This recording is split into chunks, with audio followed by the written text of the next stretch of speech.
Yo. Yo, What's up, Devin? How you doing, man? I am great. How are you?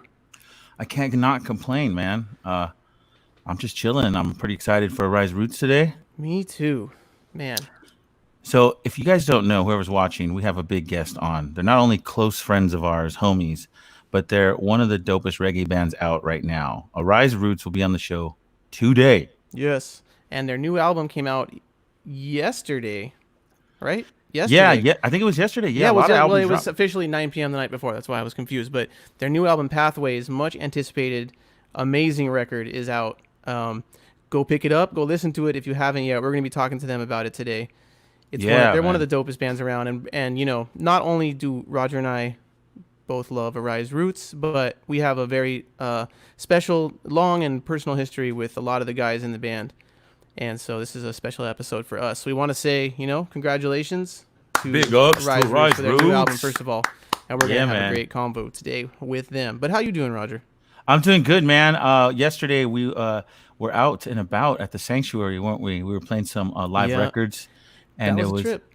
it was cool, man, to finally get out. And even though it was so unorthodox, right? Because they were really following protocol great. This place, man, what was something sanctuary? It's totally slipping my mind. Social sanctuary. Social sanctuary. Mm-hmm. These guys have it on lockdown because they have everything, taking all precautions, making sure that the band is taken care of. And it's a real cool venue. It's not a venue per se where you can go and actually show up, but what they do is they live stream the whole show and let you enjoy it from the comfort of your own home. So me and Devin got to go out and DJ some records yesterday. Right. And that And it was was a fun. trip. Like you mentioned this, how like we were watching one of the acts play, and it was just like, wow, this is so. It's like I didn't know how much I missed seeing live music. Just watching Right. someone play music, it was like, wow, I'm really, Right. really enjoying this. Like even more than I would have, like in a normal setting. Yeah, I even miss like just loading in equipment. I'm here at my house, Dang. just loading equipment from my car to my garage, just so I can, have Oy, oy, oy. yeah, a little We did, spurt. yeah. We loaded. We did some loading. We did some loading. Yeah, it was Yeah, cool. It was we were fun. playing vinyl, so Playing vinyl some always vinyl. involves some loading. Heck yeah. And it reminded me on how many cool records we have, and that Speaking of, segues into our next segment where that we was play nice. tune of the week. Right? We each got Yeah. a tune, and we each talk about it. We picked the tune the week before, and we upload it to the website so you can check it out. And this week, this tune I'm going to be going first, and the tune is called "Tougher Than Tough" by Mr. Derrick Morgan.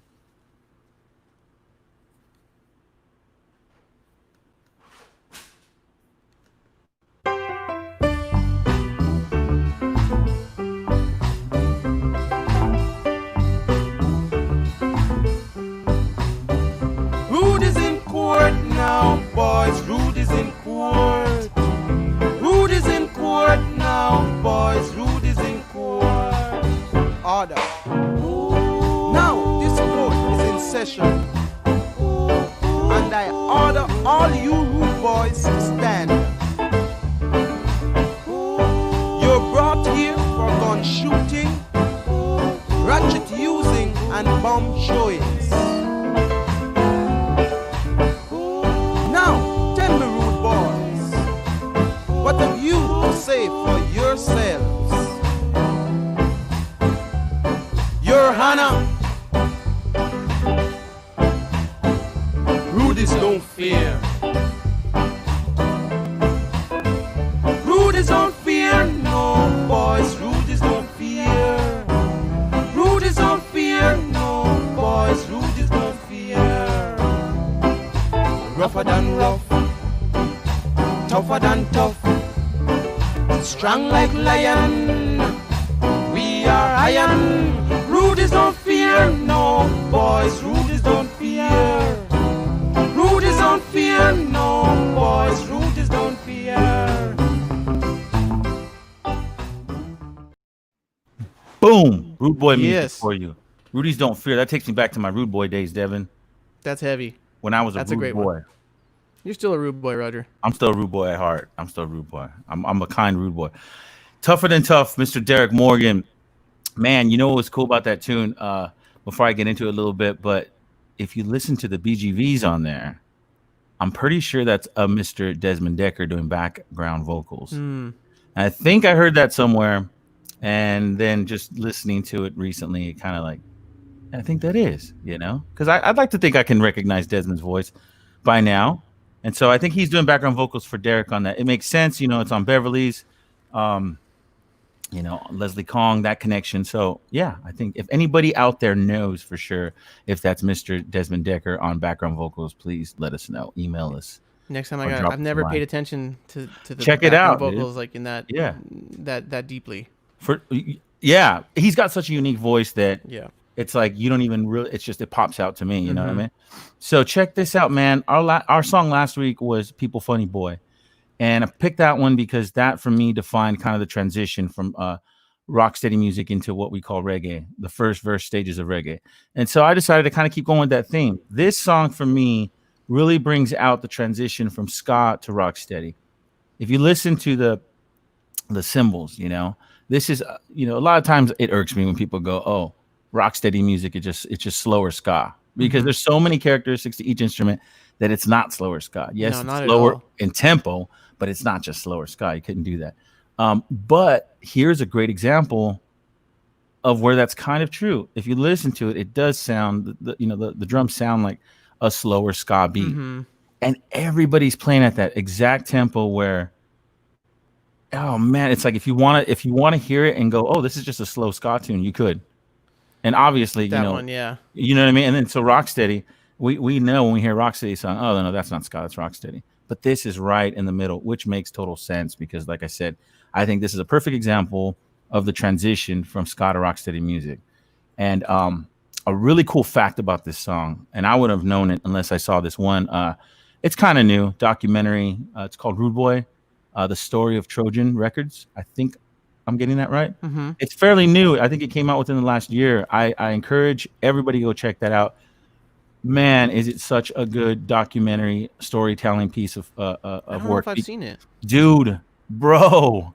So check this out. A bunch of documentaries we've seen. And I'm not trying to diss them, but they recycle the same footage. And it's cool. I don't mind seeing the same footage of so-and-so. It's just there's not that much footage out there. With this, with Rude Boy documentary, it's so cool because they reenact scenes. Like they have actors playing Bunny Lee, Derrick Morgan. I'm dropping the ball right here. Danny Livingston, a bunch of people, right?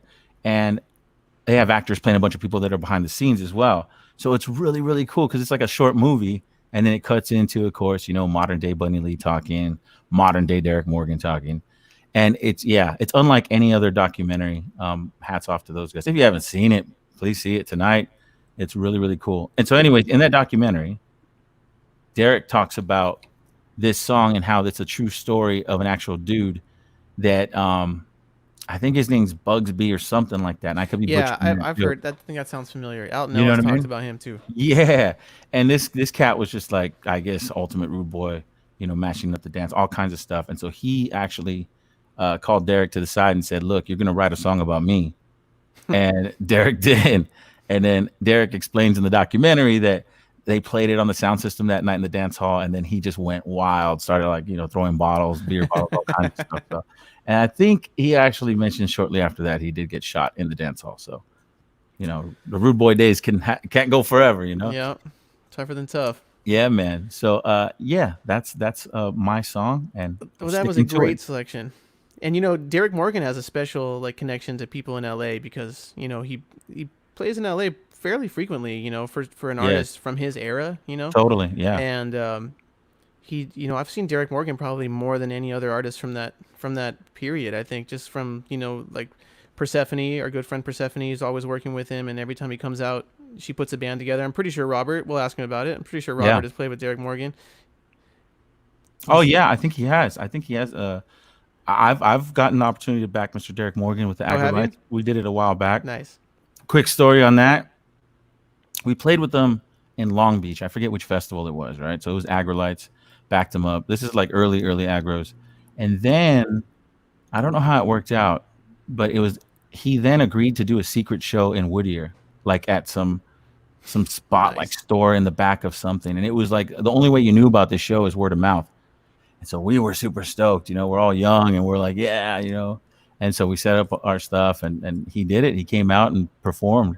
And I'll never forget that. So Mr. Derrick Morgan, and he's still with us Ladies and gentlemen, if you got the opportunity to see Mr. Derrick Morgan live, if he comes and he's starting to play again, no excuse. Go out there. You need to. Last time I saw him was at the was it last year? If it wasn't last year, it was the year before at the at the Topanga festival that they have. Oh, okay. Yeah. He played that one. Nice, man. And he still sounded great. Dope, man. Well, shoot. What you got going? What you got cooking? So here's my tune. This is a tune by an artist called Frankie Jones, also known as Frankie Jones. And this one is called Jessy Black. We're fast forwarding a few years here, about 10 years. Jessy Black, Frankie Jones.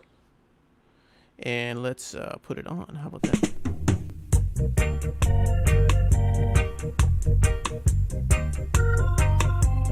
I dread Lord. Oh yes, dread Lord. Look how long you've been around, and you don't know yourself. All those great prophet priests and king in those times were dreadlock men.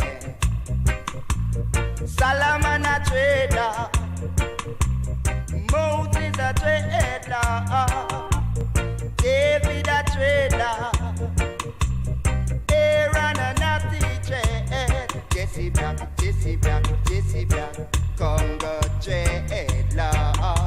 Oh yeah, Jessy Black, Jessy Black, Jessy Black, Congo dreadlock. Remember when Moses went on the hill, and when he come forward was a dreadlock man. Now you want to tell I say that Moses wasn't a dreadlock man. Moses a dreadlock, Solomon a natty dread, David a dreadlock. They're coming from the land of tribe of Judah. Jessy Black, Jessy Black, Jessy Black, Congo dreadlock. Yeah, man. Woo! Yeah. Oh, man. Do I love that song. Before I even talk about that, though, I want to remind everyone watching right now to please give this stream a share. Hit the share button. Hit the like button. All that stuff. That helps us get this in front of more people. Yes, that is Frankie Jones with a tune called Jessy Black. Frankie Jones is one of those artists. There's so many, that like has never got their proper respect outside of Jamaica. And to me, not even inside of Jamaica. He's just... there's just so many dope artists that you're just, that's going to happen. Like certain dope artists deserving of way more fame. But, like he wasn't just like a one-off or two-off dude. Like he had a bunch of albums. He was big in the dance hall between like the late 70s and in the early 80s. Even in the mid 80s, he had some digital albums that got play for sure. But he's got kind of like that Barry Brown, Linville Thompson kind of vibe, but different. Right. And I'm a big fan of his songwriting, and that one in particular is from that album called Sata and Praise Jah.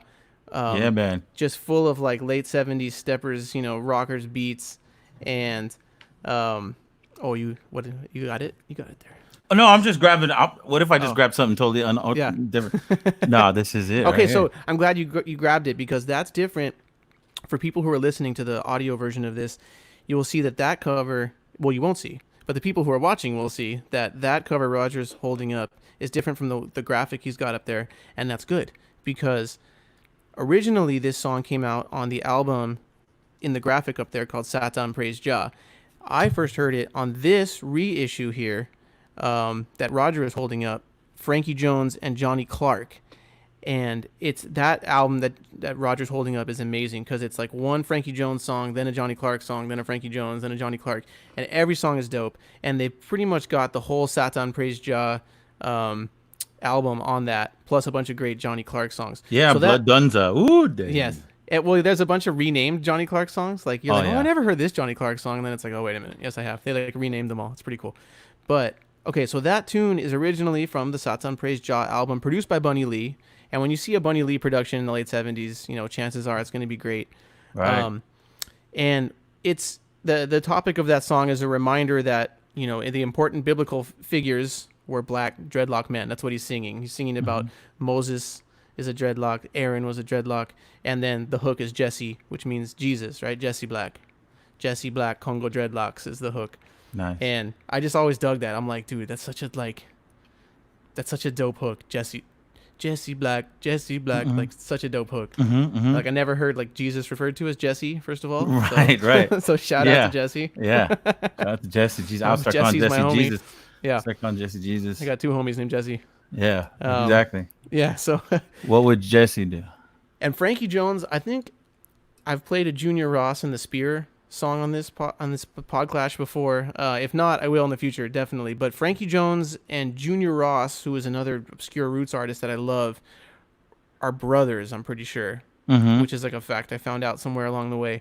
And maybe they were in a band together before they started doing their own things. I'm not sure, but they definitely, like, you can hear it. Once I heard that, I was like, all right, that definitely makes sense. Right. Yeah. Had you ever heard of Frankie Jones before? I have heard the name, but I can't say like Okay. I'm super familiar with all the work, you know. Right. And so like before you get this record back, I'm definitely going to be bumping it and scoping it out, you know. And so remember, everybody, you can go to our website, the reggaepodclash.com, and we have a playlist up of the tunes we're going to be featuring next week, plus a bunch of other songs that we want you to hear. I think there's 10 songs every week, right? 10 songs total. 2 of them are the ones that we will be talking about in the following week. Yes. And so that's really cool because I think me and Devin kind of talked about it, but we want to eventually, maybe it's those songs that we've been putting up every week, but kind of create some kind of a playlist / mixtape / something to where, you know, we can just highlight everything that we've, you know, brought to the table with those playlists, because weeks pass by quick and you're like, oh shoot, okay, cool. Did I catch that? I don't know if I did. And so we're going to try to do that for you guys. Most definitely. All right. Well, that was our Tune of the Week segment. Yes. I hope you enjoyed. And now we're getting to the part of the show that everyone has been waiting for. So what I want to say before we bring our guests on, which are Karim Israel from Arise Roots and Robert Sotelo, also from Arise Roots, is that we have known both of these brothers for a long time, especially Robert, known him for who knows how long. We're about to find out. We're about to get to the bottom of this. But, you know, we've seen both of them, and especially Robert, do so many great musical things. And Arise Roots is just, for the last 10 years or so that they've been on my radar, have just been one of the best bands in LA and in the larger reggae scene. And I've been a fan of every album they've put out. I was a fan before they put their first album out, just seeing them play shows. And it's really just a great pleasure to have them on the day after they released their record, Pathways. Big record. Yep. And so we want to, without further ado, bring on the man called Robert Sotelo from Arise Roots. Hey, Yeah. And then Hola. Karim looks like he'll be here in a second. So we'll have Karim here in a second. Karim's he's on the 5 freeway. He's making his way over. 5 freeway? Is he Yeah, passing? yeah. He's passing Tom's Burgers, or Passing Tom's Burgers. is he in the drive-through? If he's in the Yeah. drive-through, tell him to get me a little small strawberry shake. Well, he'll be on in a second. But what's up, Robert? Not much. I threw my sunglasses on because I saw Roger, and I was like, fuck, I'm gonna throw my. I have to, man. It's my little baby Yeah. security blanket. You know what I mean? Yeah, I don't have any. I lose my power without him. That's all I was like, I had a long night, so my eyes look tired. That's my excuse. That's my long nights every night. You know what I mean, dude? I dig it, man. I dig the background there, dude. Looks like you got a lot of cool music dope. behind you. I got my discos. I have my For those memoirs. for those of you who are listening and not seeing, Robert's got a cool stack behind him of records and some posters and everything, and it looks. I've got that same poster, the Hollywood Ska and Reggae Fest right there. Yeah, Yeah, all I've got that autographed. signed and all that. I got them all autographed. Yep. I got Mine's to play framed. with Leroy. Framed. Whoa, Yeah. you upped him. Yeah, I know. I'm gonna go to Michael's and I'm gonna go to Michael's and grab all the stuff to. I frame told it you one I was day. I told you I was on my way to Big Lock. Wait. Big I Lock. see Kareem's in like a different feed there at the bottom. Hold on. I see him. Yeah, Wait, maybe you wait, want wait, to wait, bring him in, jump him in. Wait, how do I get down there and put him Jump in? him in. There he is. Okay, hold on. Boom. Yeah, Kareem. Kareem. Can you hear us, Kareem? Kareem. Kareem, you got to unmute your mic, I think. You are live. Can you hear us, Kareem? Oh, we can't hear you. Can't hear you. I think we caught him in the middle of aerobics. Yeah. Hold on, let's see. Oh, Kareem. Can you hear us, Kareem? I don't think you can. Let's see. It's all right. We go through this every time. Yeah, we do. Can't hear you. Let's see. How would we? Let's see. It says he's unmuted. Maybe the combo, headphone mic combo. Those 10. All right, just take them off. It'll be us three. Bye. No. We want. I like that. Robert's waiting for his Try solo interview. Give me my Karim, moment. try joining one more time. I'm gonna kick you off, and then try coming in one more time. Maybe without the headphones. Try doing it without the headphones. Oh yeah, without the headphones is where to go. That's the thing. Wow. Yeah. Robert. You we're see, gonna wait for Karim. asking you shall receive. Here I am. Robert. You know these. Well, it's you know what? It's kind of cool that Kareem's not on right now because, like Devin said, man, we all three of us have some history together, and you know, my history with you is different than Devin's history with you. I think I met Devin way after the fact. I think Devin met you before he met me. You know, so we've known you a long time. Yep. And dude, I'll go ahead and start, man. I think the first time we met was through Irie Beats. And the first time I saw Robert would be me being a little fanboy in the audience at like the Whiskey A Go-Go. Nice. And seeing, you know, it might have been the Allentons, it might have been Irie Beats. Should we bring Kareem in? Let's see if his audio works. I Say see something, him. Kareem. Check. Yeah. Oh, The king is in the building. Yeah. The king He has has made entered. it. Yes. Right. So I was telling Kareem, I was talking. Good seeing you, man. Yeah, man. Good to see you. We I were miss just all you talking. guys. We were talking about how Robert has just been one of the freaking on the Mount Rushmore of Los Angeles ska. He's been on the Mount Rushmore of Los Angeles ska, man. Oh, And wow. yes, dude, I think it was like it could have been the Allentons, it could have been the Irie Beats. And dude, you guys were just a big part of the Los Angeles ska scene boom. Yeah. What would you say? Mid '90s? Would you say? Was that fair to say? Allenton started summer of '94. Irie Beats started the summer of '95. Allentons played ska, and we wanted to stick to ska and try and develop our sound over the years because it got better as we learned the music and practice and all that stuff.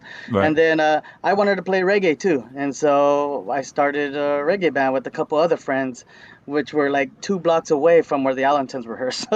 So it was a lot of good times with the Irie Beats and the Allentons, for sure. Yeah. And for everybody watching who knows Cheekies was involved in the Allentons and the Irie Beats. Not both of them from the beginning, right? But like from the you know. Yeah, Cheekies came into Irie Beats around '98. Right. And then the Allentons, he joined us like in the mid 2000s, and helped us out filling in on bass and eventually becoming a member. And Nice. and we play now. Now Allentons play once a year. This year, Nice. probably not. Fortunately. That's true. Well, hey, you guys had an album come out yesterday, if I'm not mistaken. And first Congrats, of all, boys. Congrats Thank on you. the album. Thank you. Thank you. I have a Thank bunch of you. questions about it, but first, just in general, like, what? Tell me something. Like, talk to the people about this album. Just anything about it. Robert, you want to start off? Sure. Okay. Yeah. It's just a pretty surreal feeling that it's finally out because it was just a long process. We had a lot of setbacks, and you know, we wanted this album out last October. You know, and Yeah. it started seeming like it was gonna get pushed to this October with all the COVID and just everything going on, and it just kind of put a delay on that, and you know, we kind of lost the well, I mean, we were faithful it was gonna come out, but we just our hopes were kind of dwindling down, and finally, like for it to be out, it's just finally. I feel like I graduated college with a master's degree. You know, like Yeah, dude. we worked hard. We worked just as long as if we were working on a degree. It was like 3-year process. Yeah. So Yeah. It took a long time. yeah. It took a long time. Go ahead, Raj. I'll make sure to get you some 2020 balloons and we'll put them on your lawn. We'll do the whole graduation parade. drive-by. Yeah. Hey, Yeah, LA take it in ska my scene, car. reggae scene parade. I'll be there in Yes. 20 minutes, man. We'll do Yes. yeah, we'll bring them all out there, dude. You mentioned like some of the challenges, but like what were some of the like COVID specific challenges? Because I mean, I just feel like you guys are man. one of a handful of bands. You know, you guys are one of those bands that put out an album during this whole crazy time, and Right. you know, as a band that's put out already a handful of records, so you guys are very familiar with what it means to put out a record and all the challenges and normal obstacles that come with it. What were some of the specific ones you found this time? I think one of the biggest ones was just getting to the end of the whole process, and getting to the point where we finally, the actual recordings have been done for such a long time. Like the actual album was finished a long time ago, and so it took some time once the album was done. It took some time to finalize a name. It took some time to finalize album artwork. It took some time, Right. for all these things to happen, and then shopping it around to different labels and whatnot. That took some time after the album was done. And so for all of these steps and stages to happen after the album is done is just, it's just putting more time for us of waiting.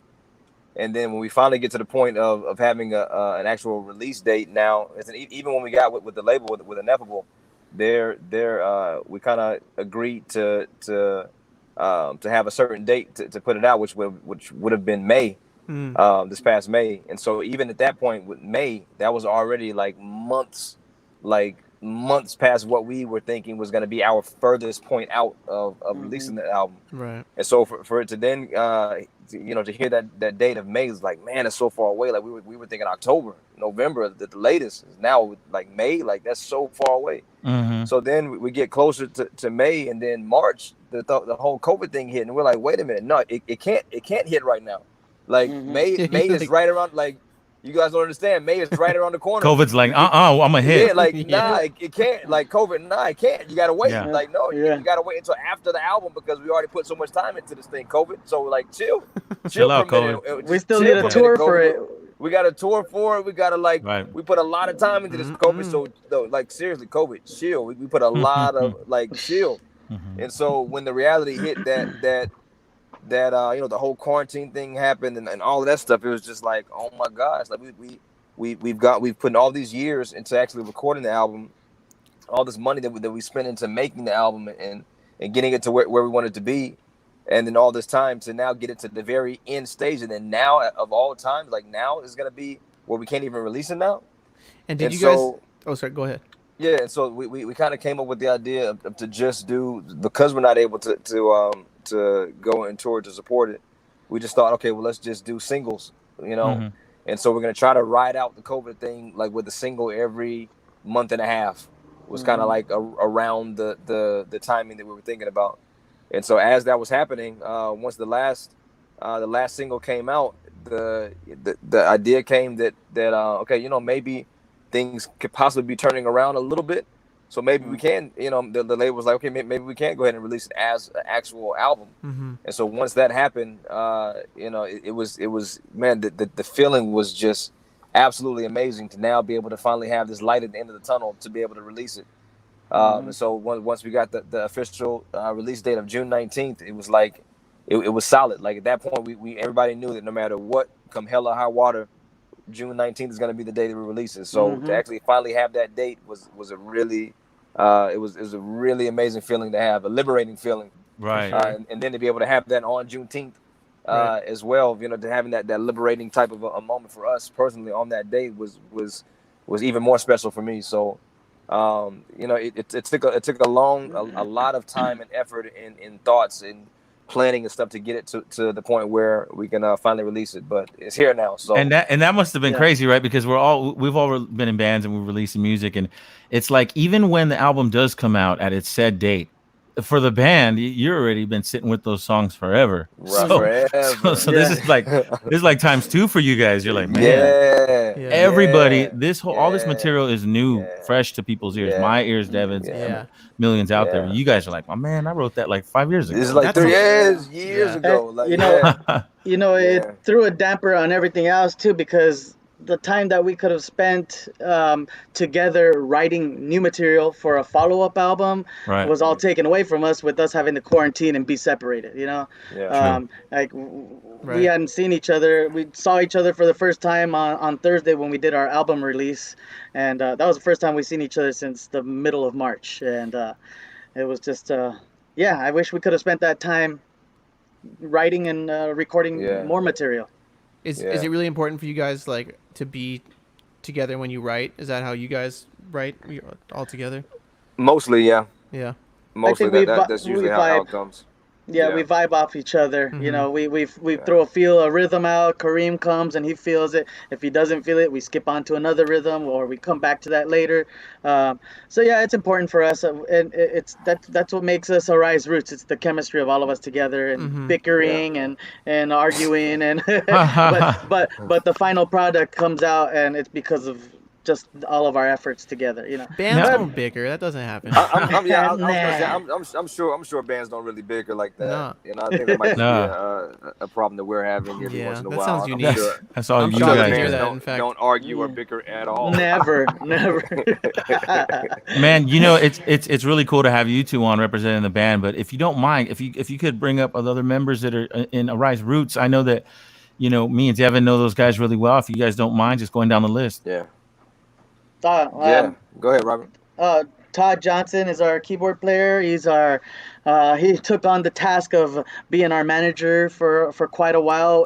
Interim management, yeah, in between management, which we went like almost 2 years without management. So Todd has put in a lot of work behind the scenes for us, business wise, and just keeping us on task. You know, sending those 6 a.m. text messages, and but Todd Johnson is Todd, keyboard player. We have Chris Brennan, who plays rhythm guitar for us and backup vocals. Also strong part of the band. He's awesome when we're on tour. He kicks ass whenever we break down. Yep. He steps up. He'll get greasy. He'll get dirty and all that good stuff. He's like the Swiss Army knife. You know what I mean? He really is. Everybody wants him, and we're lucky to have him with us. We appreciate him being with us and jamming with us. We got Blake Coley on the drums. He just joined us about a year ago. He did most of the samples on the album that we just put out, and he's just become a strong part of the band. I mean, he just gives us that power. You know, he just like throws that oomph to us, and just boosts our energy and morale with the conversations that we have between each other. Yep.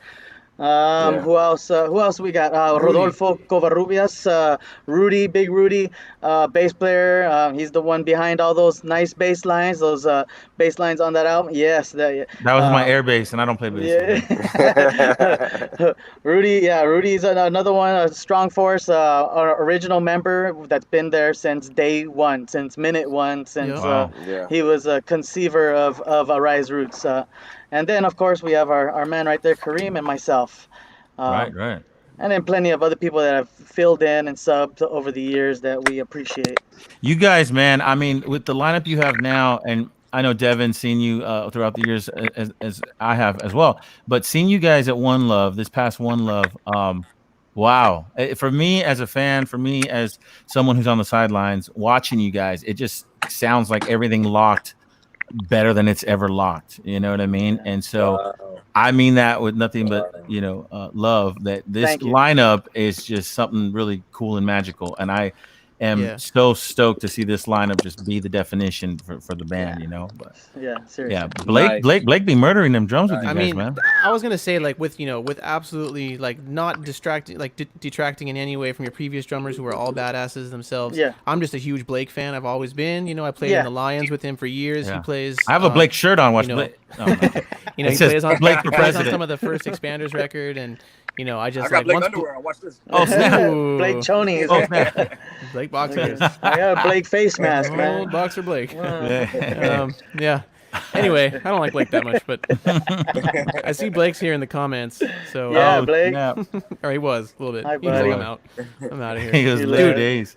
Since we're talking about like how long we've known you guys, I got a blast from the past here. Check this out. Let's see if you guys even like recognize this from when I show you. This is your life. Nice. Dang. Oh, what Bordellos. So this is the original poster from There's the Little Expanders Eyes. CD release party of our first record. The Bordello, right? March 26, 2011 at the Bordello Bar in Los Angeles, where there was a brand new band. Give me that record. Give me that. There was a brand new band. They weren't even called Arise Roots yet. You could see they were just called Arise. Arise, yes. And we asked them and our friends the Debonaires to play it. Yeah, Debonaires. I've always saved this poster. Wow. Yeah. That was a Crazy, dope night. man.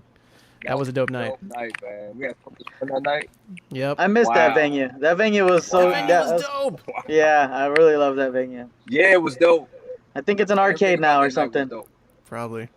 It's a barcade. But True. that's to everyone watching. That's just part of we all go back real far. I remember very very well like Robert because Robert and I and Cheekies and our boy Jason were in a band that was a strictly recording project called the Stabbers, and I know Stabbers. Robert's like put up some Stabbers stuff. And I Yeah. remember being at a Stabbers session and you saying like, hey, I put this other band together. It was before I met Karim. You're like, I met this dude Karim, like he's a really good singer and songwriter. Like you're gonna like it. Come to our show. And I think I saw you guys at the Little Temple Bar for the first time. Yeah. We had a little residency there. Yeah, and you had Angel from the Delirians on guitar, Yeah. and Ron on drums, and Yeah. I was like, oh shit, yep, this is it. They're dope.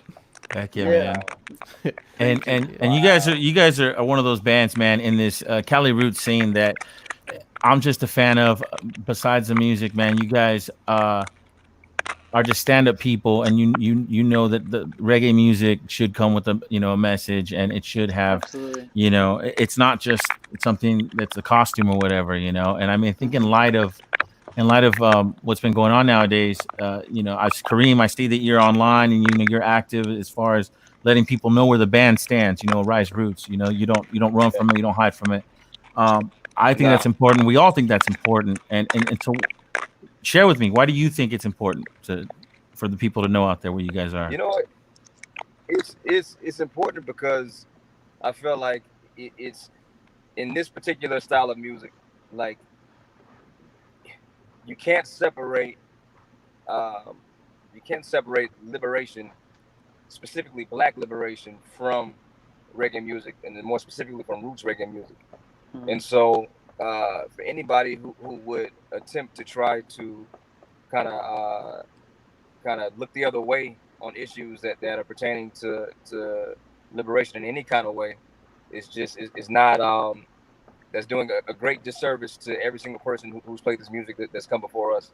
Mhm. And so for me, when it comes to any type of social justice issues, or whether it's the fight against racism, or and whatever the case is, like that's something that to me is a personal thing, and I don't take it lightly with in my own personal life, nor do I take it lightly with the music. That there's never been an Rise Roots album that has not kept at least a part of that theme in there somewhere, whether it's in large part or small part, or whatever the case is. Like, we can, as in the songwriting process, I like to especially more lately, like to kind of push the boundaries a little bit further and kind of experiment a little bit more, whatever. And even just having fun with music. Like I love the idea of having fun with music as well. So it doesn't have to be so heavy with every single song, but at the same time, there's no way that I'm gonna ever completely just abandon that message and that movement, because there's always gonna be, as long as the system is what the system is, there's always gonna be an oppression that's attached to that system. There's always gonna be me as a voice fighting that oppression, no matter where it is, no matter who it's from, or no matter who it's for. So that message is never going too far from me. So and talk about to have that. That's you nailed something, because the first track that you guys have on your album, I think it's is it Colors or Color, or is Colors. it Yeah. Colors? Explain a little more of that, because to start off the album like that is a powerful move. You do have songs of being able to party, have a good time, and uplifting vibe and all that stuff. But starting off the song, could you go into detail a little bit about that tune? Yeah, you know what? It's crazy when I see everything that's happened in the past few weeks. The headlines and the different stories that have happened, and when I see that word "breathe," and I'm seeing people with the shirts that I Can't Breathe shirts on, and with obviously as a reference to Mr. Floyd, and then even further back to Mr. Garner. It's crazy when I look at the album and I see Colors, which starts the album off, and the first line of the whole album is "You breathe just like me, and you bleed just like me. And so it's crazy. Like that particular song was written maybe a couple of years ago. Mm-hmm. And so to see how About 2 that years ago. is lining up exactly with what's happening right now, and even the rest of the lyrics in the song are, if you bleed just like me, you breathe just like me. So what's the fighting for? And it's saying that a person in the blinking of an eye, someone could lose their life. Could it be because of color? You know what I mean? Like no one is ever no one ever like checks the box of, oh, I'm gonna make this decision specifically based on color. Like it's never ever that just cut and dry. Mm-hmm. But when you see things and when you see the trends of things, and you see the history of what we've been going through in this country as a whole, you can kind of put piece things together. So I tried to put it in a way that's suggestive. I already know the answer, but it's suggestive. But at the same time, because I want people to think. Like, I don't want to tell you what to think, but I want to just plant that seed in your mind. Like, could it be? And no matter what, all of the buts that you might want to put out there, no matter what, all of oh well, he was doing this, or somebody might have been resisting here, or somebody might have been yada yada yada yada. Whatever the case is, could it possibly be that color is still an issue? And I believe it is still an issue in the society and in this country. So that's why I put it out there. And that's why I said what I said, and that's the reason why I said it the way I said it, is because I feel like it introduces the conversation, And I think as long as we can converse over these issues, then we can possibly get somewhere. And being able to converse respectfully is another important thing for me. So as long as that's a possibility to do, and then there's the sky's the limit as far as how far we can go or what we can do if we're able to have those discussions, to have those conversations respectfully. And so that's what I feel like that's one of the themes that kind of flows throughout the album, is unity. But with that unity, you can't just preach unity and one love without actually there being an action that goes along with that. You can't just say one love just because it sounds nice, just because it's the reggae thing to say. Mm-hmm, right. Nah, it's one love is actively doing something, is actively making decisions to love somebody and respect somebody despite what they might believe, what they might feel, whatever the case is. And so that's one of the themes that I tried to kind of weave throughout the album, is that. But like I said before, with Colors, with Fade Away, with a couple other songs in the album, it's just, for me, I think it's important just to have those periods of time where you can start that conversation, where it can be a way to bring up an issue and talk about it without, hopefully without the emotions and all the the other stuff that comes along with, like just a conversation. Sometimes it's crazy to me how many people seem to be scared of even just having the conversation. And that to me is absolutely just, it's insane that the conversation is not able to have in a lot of cases, just because it might not be comfortable with some people. Right. And so that like kind of getting somebody out of their comfort level enough to talk about something is really important to me. Like, you might be comfortable with something, but your comfort could mean the actual oppression of somebody else, or the hurt of somebody else, or even the death of somebody else. So when it comes to comfort, like, comfort is nowhere near as heavy or as weighty as somebody's life when it comes to what they're able to achieve in life, or the struggles that they might achieve in life. So if it's a comfort thing, like that it doesn't hold water to me. And so it's one of those ways to just get the conversation going, get the conversation started. That's pretty much the in a nutshell. I think, I mean, man, you touched on a lot there. And, like, I think a lot of people, and specifically white people in this country, and also, like, in the reggae scene, you mentioned the comfort, and it's like, it's uncomfortable. People are reluctant to have those conversations because when you, as a white person, when you start realizing that racism is real, racism is a systemic thing that really affects people of color, then you have to, that's very uncomfortable for a lot of white people, because they're like, well, wait a minute, like, I'm not an active participant in that. My family didn't own slaves. and they don't want to face the fact that, okay, that might be true, but you live in the system and you're benefiting from it, and maybe you don't even realize how you are. And unless you take a very active role in trying to break down that system and bring about something new that works Right. for everybody, then you are being a passive participant in it. Is a nice way to say it. And people get it's very hard to, you know. I agree 100%. Like, it's not, truthfully, it's not good enough to just kind of be passive with it. It's not a Right. it's not a passive it's not a passive thing. And so it's I feel like it takes so many different shapes and forms, that it may be kind of, in some ways, kind of hard to see or hard to notice when it's not right in front of your face. But I also believe that if it's not affecting you personally, that it's even harder to see.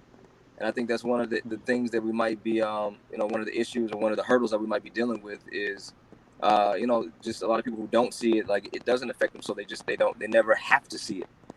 And so it's tough. It can be a tough conversation to have, and I get that, and I get that the conversations that we do have is kind of just the tip of the iceberg, and the issues that we see, the issues that we talk about, where there's the issues that are on the news, the stories that come up. These are just tips of the iceberg. They're little small, like, glimpses into this whole thing. And so I know that the whole conversation is a really big conversation, because it literally has affected everything in our history.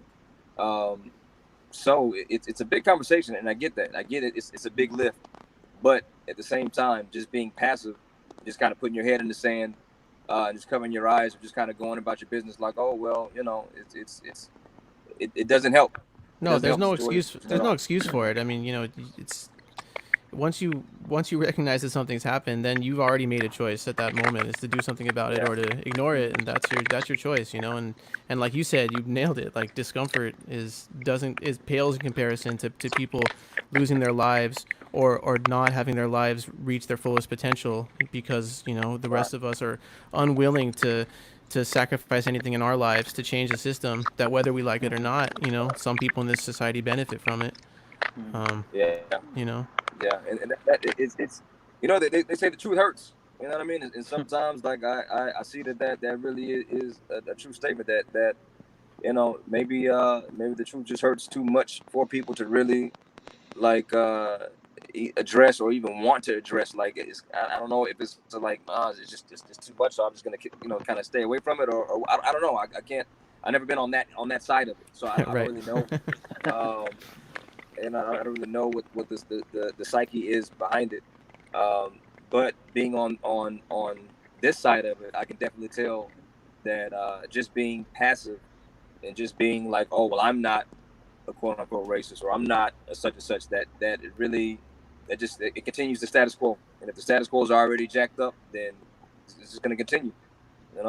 It takes every single, and that's one of the beautiful things that I'm seeing about what's happening right now. Like, even with the protests and with the uprisings and the awakening that's happening right now, it's amazing to see so many people of different colors and religions and creeds and whatever, like, really seeing this thing like, it's enough is enough. And I've seen that phrase, enough is enough, more this year than I have ever in my life.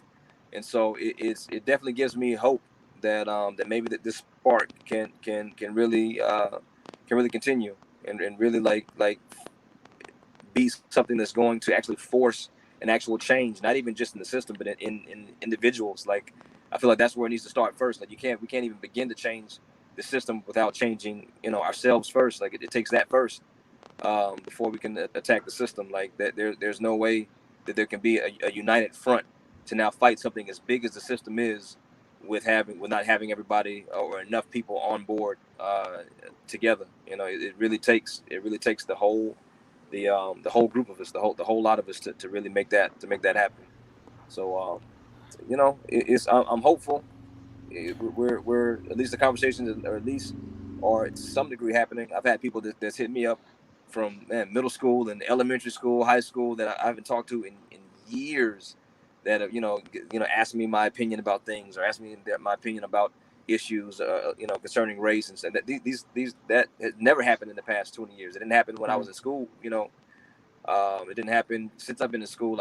But these conversations are happening now, and so even that is really cool to see that, man, somebody from 20 years ago hit me up about, how do I feel about race relations in America. Like I would have never guessed that some of these conversations would have happened. And so it's just cool to see. It's cool to see that there is some is some sparks happening right now. Definitely, man. And like I said, man, hats off to you and the rest of the guys in the band for not running from this and actually being proactive to talk about it online on your social medias. Definitely, it shows in your music. And I think that, I will continue to say that we need more and more of that in the reggae community, especially the Cali reggae community. I will never stop saying that, because they'll never get to a point where we're just satisfied and it's cool and everything's great now. I feel that a lot of bands are just a lot of bands are waiting for this to blow over so they can go back to dabbing it up and I want to say a little something. Yeah, go ahead, Robert. Go for it. I think that's true. And like I said, that kind of hits back on what I was saying before. Like, if it doesn't really affect you personally, then you don't really have you don't really have too much skin in the game. You know what I mean? Yeah. But me, when this whole thing is over, I'm still going to be dealing with a lot of issues that we're talking about right now. My children are still going to be dealing with these issues that we're talking about right now. They're my oldest is 11, my youngest is 2, and so they like, if these things if I don't do my part to help these conversations happen, then they're going to be having in my age, they're going to be have the same conversations that I'm having now. And that it's ridiculous that it's gone on for so long and that it's still continuing to go on. So, I like you said, I can't like put this issue back on the shelf once it blows over. If it blows over, like I'm still going to be in this skin for the rest of my life. So I'm going to be fighting it for the rest of my life. And that being said, like, that's where reggae music and this type of music that we're playing is a tool that we can use to be able to, an outlet, a way for us to express that, and with Karim's lyrics and put that out to the world, because us being a band, we got to stand behind those lyrics. It's not just, Karim wrote those lyrics, but we love the lyrics and we agreed with the lyrics and we felt passionate enough to be able to release an album with those lyrics. So that's why you saying that we all stand for it, it's absolutely true, and like I said, the reggae music has been a tool to express black liberation and struggles and injustice, social injustice and poverty, all that. So I think it's still a way for us to put it out there even today. Right. Yeah. And it's double-fold, right? Because even if this genre wasn't, but even if all four of us were playing rock music, the level of importance to make people aware and to bring this subject to the forefront would still be the same. It's just even greater because we come from a genre where, oppression, struggle, slavery was the foundation of a lot of the musics that were, the whole story of Jamaican music up to where we're at now with Cali Roots or whatever. And I keep throwing that name in, I know, but that's modern reggae. All the way back to the struggles that happened. So, it's tenfold, even more so that we're playing the genre of reggae music, Jamaican music. And I know that all, I'd like to see the momentum just continue to go. I think I was just talking to Devin about this.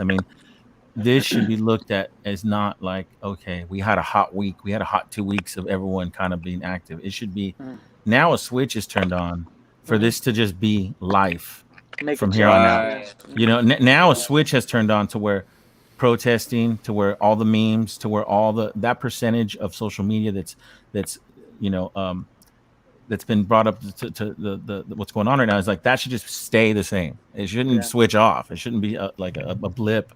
It's like, this is life now. The ideas should start flowing on how to create diversity. Hopefully, man. Like I hope the fire doesn't burn out. I really, really, really, like, we're seeing now.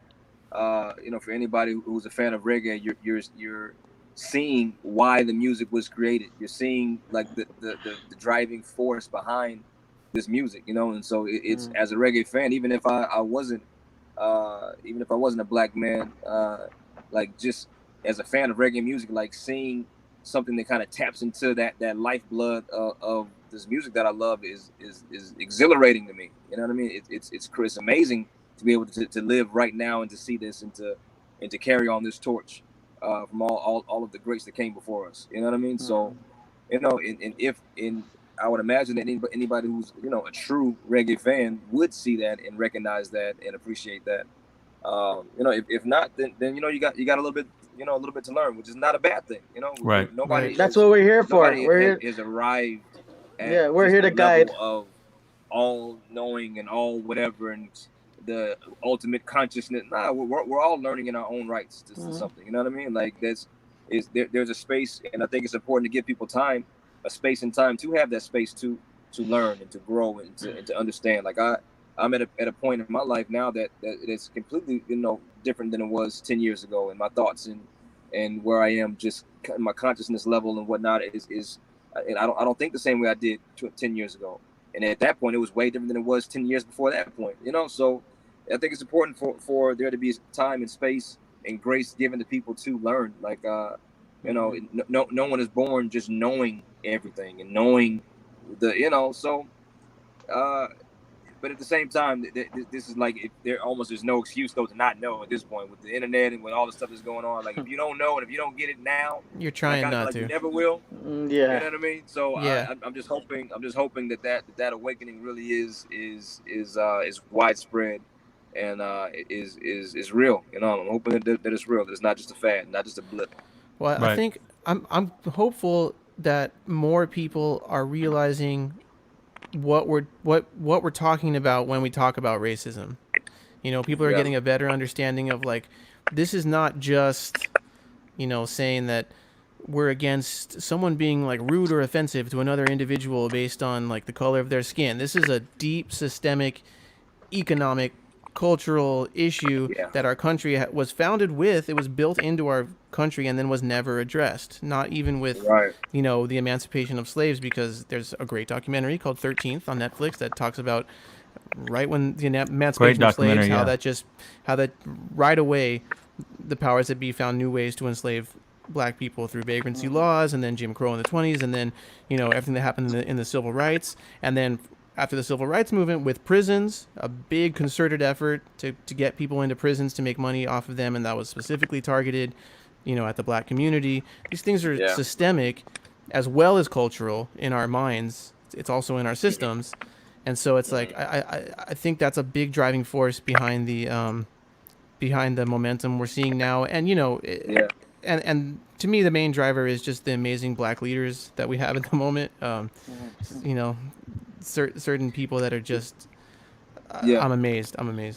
You know, you hit on a really good point with education, and I think that a lot of people kind of come at this discussion and this topic without having that working knowledge and working memory of history and what has gone on throughout history and how what has happened out throughout history. When I say history, I don't mean just from the 1600s. I'm talking about from the 1600s as it relates to this country, all the way up to you know, throughout the civil rights movement, 60s, and even past that and stuff that you know, it's how all of these decisions, how all of these things have placed us directly where we are right now. We can't just be here in 2020 and everything is just like fresh slate, like fresh start, like that. It's impossible.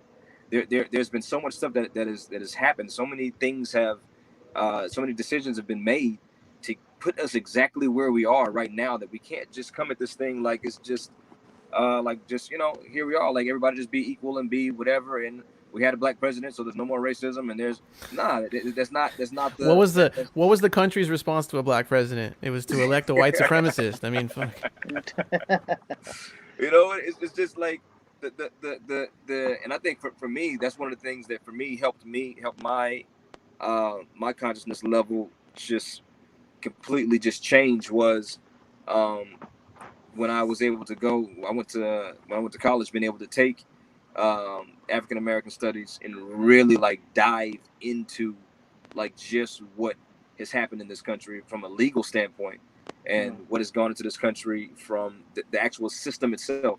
And so me seeing that, me understanding that, that now like gives me the opportunity to now see things that are happening now, and I can point out like, okay, well these things here are because of this, like these things are because of that. Like it's not just by chance that we're here. It's not just by chance that we have certain sides of town the way they are. It's not just by chance that we have a ghetto. It's not just by chance that poverty is in certain areas more than other areas, and it's not just by chance that some of the statistics we see are what they are. Like this stuff has been in a lot of cases designed to be that way.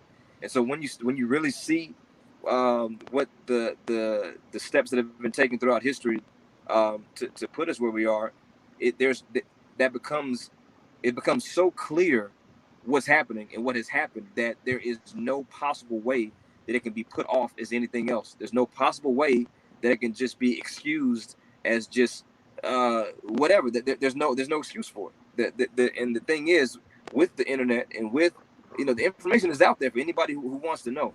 The information is so much information out there. I mean, the first time I learned about redlining and thinking like, man, this is real. Like this really happens. Like there's something. That's just one drop in the bucket example of stuff that's happened throughout the years. And without that knowledge, people are very, and I say just as a whole, like I think even with the education system, I think it's purposeful that things are left out that we're not taught. It's Absolutely. Purposeful that like when I taught school for 14 years, and as I'm looking through these books and I'm looking through these things, and I'm seeing things like, man, like why was I taught when I was in school that manifest destiny was some great thing? Like why was I taught in school that it was our God-given right to conquer this land from sea to shining sea?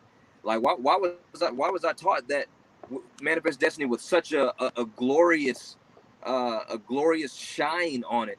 When I got older and realized exactly what this meant for the people who lived here before, for the natives that were here before, I'm thinking to myself like, wait a minute, and it was taught to me as if this is a blessing that we're able to do this. Mm-hmm. How twisted is that I could learn that we're in a blessed position to be able to completely obliterate a whole land of people for our, when I say our, I'm saying American, for our sake and for our establishment of this country, at the complete death and annihilation of a group of people. Like how was that ever taught with a shiny gloss on top of it? Like how are these things still happening? How is it that I learned that Columbus discovered America with people still there? And I remember even being in school as a kid and thinking like, what about the Indians that were there? Like why are they not, like why are they not given the credit for discovering? Like what?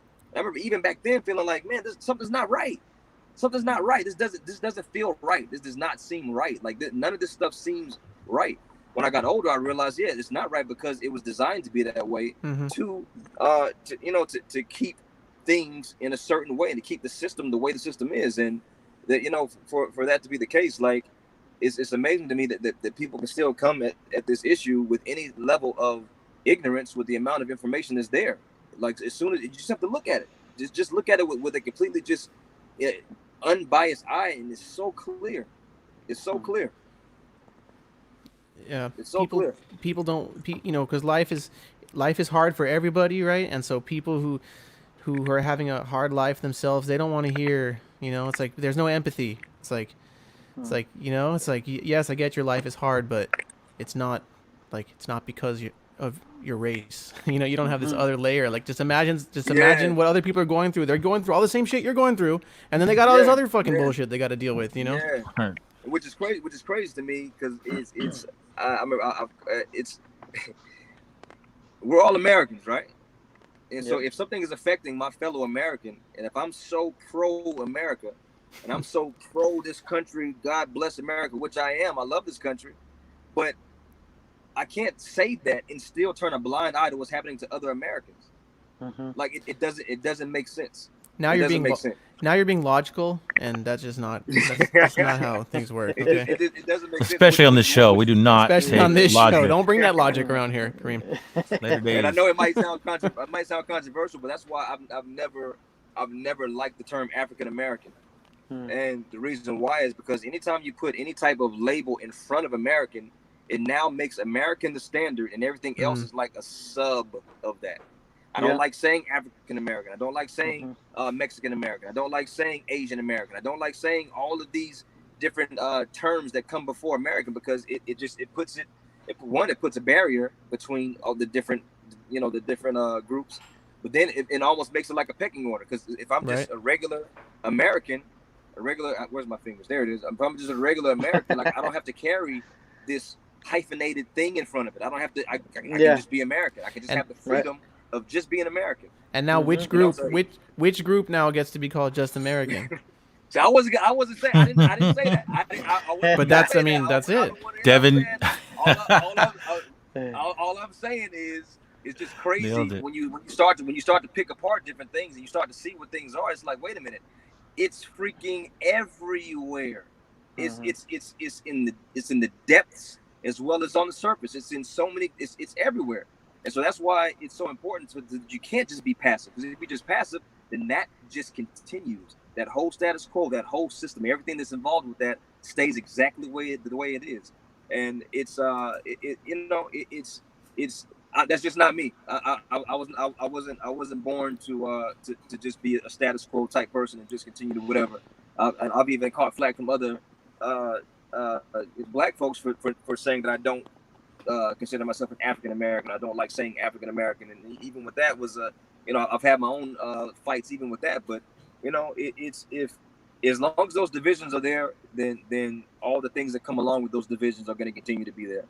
And so that's one of those things that I'm trying to fight, because at the end of the day, just like the song says, you breathe just like me, you bleed just like me. So what in the world all the divisions for? Like what is it really for? Like I said, it's such a powerful tune, and to start off the album with that, Colors is a great track, and it just opens the door for this whole album of really, really cool music, along with really, really cool messages, man. Definitely want to keep promoting the album, and so where can people it's on Spotify, it's on everywhere, right? They can go and check it out everywhere, right? Everywhere. If you stream music, it's on all your streaming sites. If you do the old school thing with the vinyl, we got vinyl coming out as well. So we got it on all. It's on MySpace. It's on MySpace then. MySpace. Okay, cool. MySpace. It's on MySpace. I just updated the MySpace page yesterday. Yes. With the glitter, the glitter and everything. All right, cool. I want to animate. Oh man, you wait. I used to have Irie Beats as one of my top 8. They were my number 1 in my top 8, actually. Irie Beats. Yeah. Jeez. They probably still are.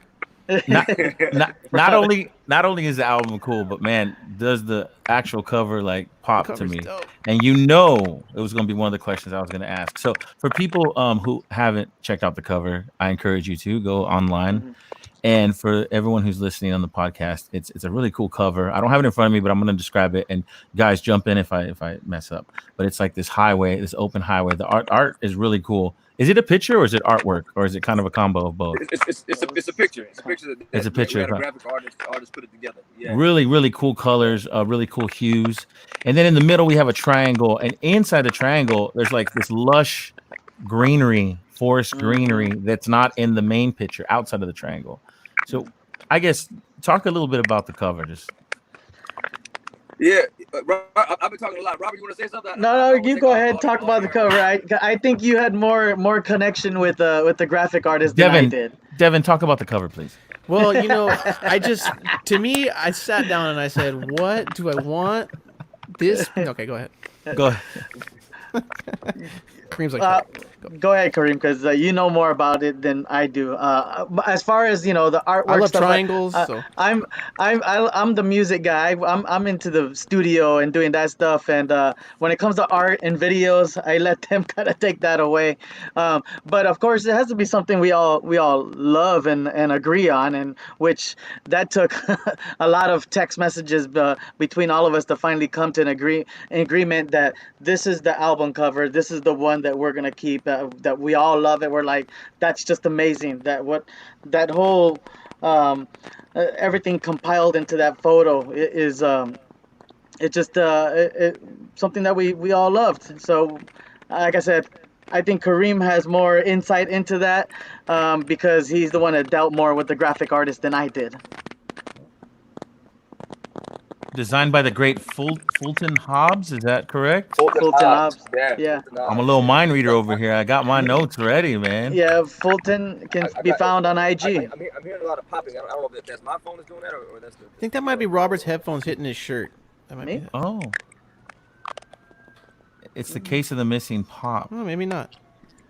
I took my headphones out, so I'm just. I wanna Yeah, make people have been crackling. commenting that they're hearing that. I don't know what it is. I tried to. That's why I logged in and out, because I was like, maybe it's my Ethernet. We could cable, find but- out if everyone Gotcha. mutes. I don't know. Okay. Yeah. Uh, mute. I'll mute mine. Hold on. Mute yours. It's Karim. Yeah, there's no pop. I'm up. I'm open. Yeah, I'm I'm open on. too. Karim. Can you hear me? Yeah, Yeah. it might be coming from there. Is You it can from mute. mine? It might be. I think it's yours, but I mean, whatever. What ifs, keys? I kind of like it. It's like white like noise. it's just like this in the whole background. conversation's I'm on gonna go to background. sleep. I'm gonna go to sleep real quick. It's soothing. It's soothing to me. Dude, okay, so Should I try to go out and come back in, or is it okay to just keep going? Or, I think keep going. keep going, because I have a Yeah. question. I really wanted to ask you guys this. I'll make sure I get this question in. So you guys are one of the rare bands that can exist simultaneously and successfully in both the American reggae rock world and the larger like roots reggae aficionado world, right? There are not a lot of bands that can really successfully straddle that line, you know? And so I wanted to know, like, what has that been like for you guys? And, you know, like, because Robert, I've known forever, and like Roger and myself and most of the guys in the Expanders, like, came out of the Los Angeles traditional ska scene. And then, you know, Karim, I've heard you talk a lot about, like, your Jamaican influences. And so as a band that, and you guys specifically, the two of you who have this unique vantage point that a lot of people don't have, you know, the inside of the American rock scene, reggae rock scene, and you know, you guys get a lot of love from the Jamaican side of things, which is probably where musically you guys are more coming from that direction, you know, fully. So, Yeah. you know, could you talk a little bit about like what that has been like for you guys? Yeah. I think you know what? That's been something that we've. I don't want to say that it was necessarily like a goal of ours when we first started, but we started noticing that it just started to happen naturally.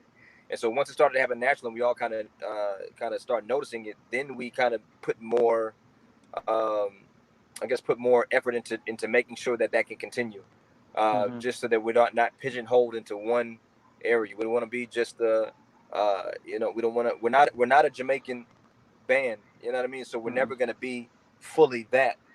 We are from California, but we're not a surf roots rock type band either. We're never going to be fully that.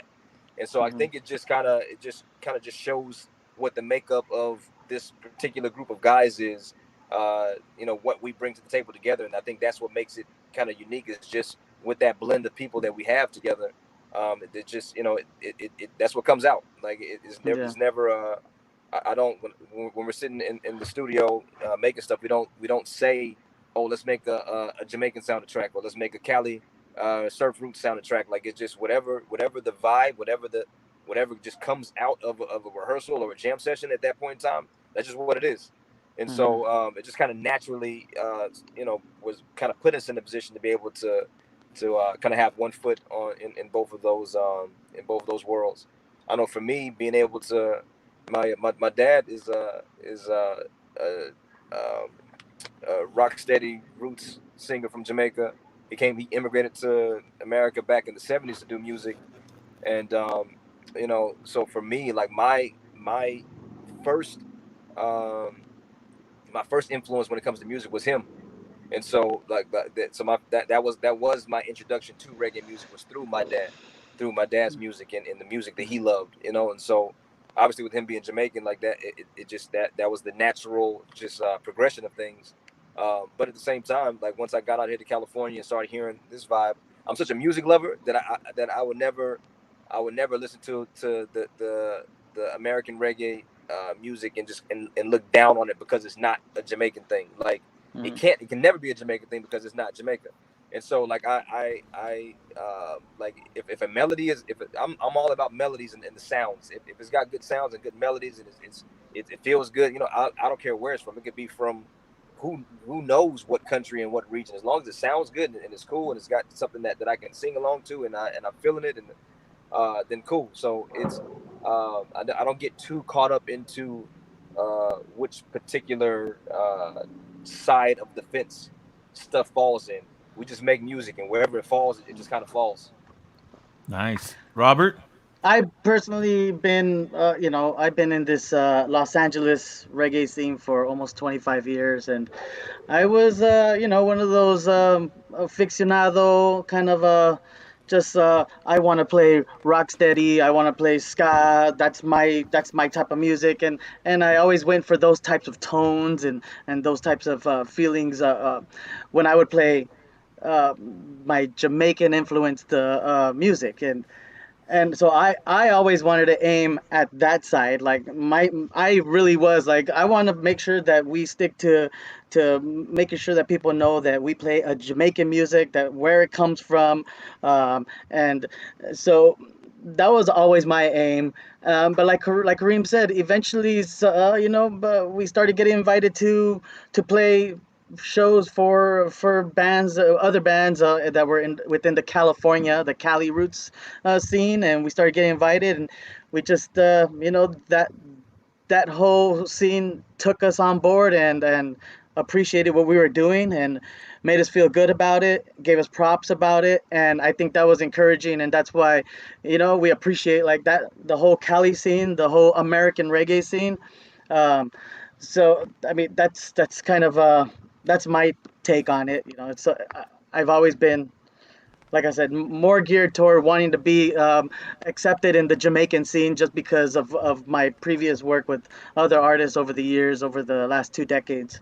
Mm-hmm. Um, but again, I'm really happy that we are part of both worlds. Yeah, me too. I think it's like, you guys are one of just a handful of bands that can, appeal to both and to scenes. You know what I mean? And that's what I really dig about it. I did, off the top of my head, I know we did one national tour together. That tour that Expanders and Arise Roots and Tribal Seeds did, Oh and yeah, just watching you yeah, guys every night, it's like, and watching the audience reaction to you, it's like, I don't know if there's a lot of people in this audience that are like necessarily fans of like Burning Spear or any Jamaican artist you want to yeah. name, but they're like, you can tell that they're like, okay, this band Rise Roots like is dope.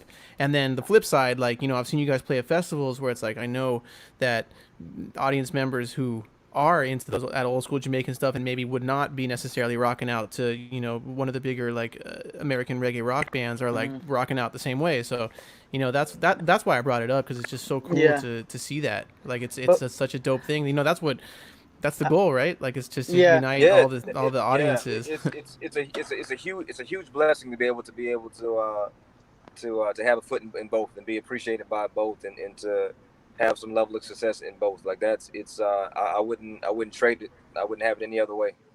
yeah. Dude, guys, we got some questions from the audience, and they're deep questions, man. They're deep. We're gonna Uh-oh. put up this one right here. Sidewinder What kind of 036. shampoo do you use? That's a good He, question. Sidewinder 036 asks, "Who are some of the musical influences for Rise Roots, reggae or any other genre?" Okay. You want What? me to Go go ahead, So, Bobby. for it? so Robert, go first. My influences. All right. They go. Mine kind of started a little bit forward in the '80s with two-tone ska music, the Specials, Oh, Selector, those types of bands. Um, I would go cruising around with friends, and they would throw this on, and I happen to be one of my closest friends, Noe Santana. His Noah. brother, yeah, no, his brother, Efren Santana, who Efren. plays in Hepcat, and through that, I started getting introduced to more of traditional stuff, and that's when I got into like the Scatolites, and then and I started digging around, and from there I started finding the Rocksteady era, Alton Alice, Phyllis Dillon, Hortense Alice, those eras as far as the vocalist. And it just gradually kept on digging, and over the years just fell more and more in love with all the different varieties of Jamaican artists out there, Congos, the Gladiators, the Upsetters, um, uh, definitely like the producers that were out there. Cox and Dodd was influence. Treasure Isle Records, Duke Reed, those the labels like Trojan Records, everything that came out of there, whether it was good, dope reggae, heavy reggae, or just danceable reggae, rocksteady, I always fell in love with it. Those are my influences as far as reggae. Mm-hmm. Guitar players, Ernest Ranglin, of course, Lynn Tate, and Hux Brown, Yeah. who passed away yesterday, unfortunately, Mm-hmm. and his tone, Yeah. that sound, Big that up, Hux feeling, Brown. yeah, Hux Brown just was a foundation of of reggae guitar picking, lead, rhythm. I mean, Fat skank. Like yeah, all.